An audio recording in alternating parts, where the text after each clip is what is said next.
Sigurado po ako na karamihan sa atin ay mga may kamag-anakan abroad na doon na naninirahan o kaya naman ay mga OFW na nagbabakasyon dito sa ating lugar sa Pilipinas. Alam niyo po ba na dapat wag tayong mag-expect o sasama ang ating mga loob kapag wala silang pasalubong sa atin? Di lang natin kasi alam ang kanilang mga hirap na pinagdadaanan para lamang kumita abroad. Iniisip kasi ng karamihan sa atin na kapag nagtatrabaho abroad ay marami na itong pera. Maaari ngang ito ay totoo para doon sa ating mga kababayan na marunong humawak ng pera. At deserve nga nila ito dahil hindi natin alam kung gaano kahirap ang mamuhay ng malayo sa pamilya. Kapag tayo ay nangutang at hindi tayo pinagbigyan ay huwag na huwag po tayong magtatampo sa kanila.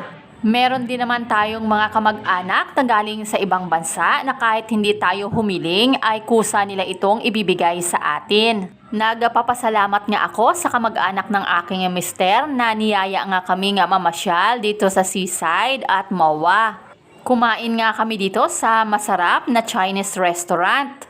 Nagkaroon nga din kami ng pagkakataon na pagmasdan ng paglubog ng araw dito sa Seaside. Ang nagustuhan ko dito sa aming pamamasyal ay kahit nasa gitna ka ng syudad ay mafe-feel mo pa rin ang hangin ng buhay probinsya.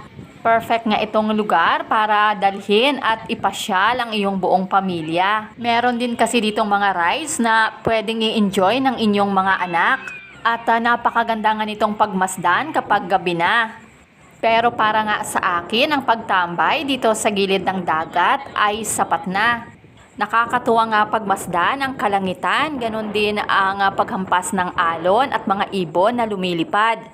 Pagkatapos nga namin kumain at magpahinga dito sa Seaside ay nag-decide din sila na pumunta ng Mall of Asia. Nakakahiyamang sabihin pero first time ko nga pong makapasok dito. Hindi ko po kasi talaga hilig ang pagmomall at mas gusto ko pa nga pong mamasyal sa nature. Pero nga po sa mga gantong pagkakataon na libre ay thankful po ako. Kailangan din naman natin na paminsan-minsan ay lumabas tayo sa ating comfort zone. Yun lamang po, maraming salamat sa inyong patuloy na panunood. Please click the subscribe and the notification bell button para updated po kayo sa aking mga videos. Keep safe and God bless!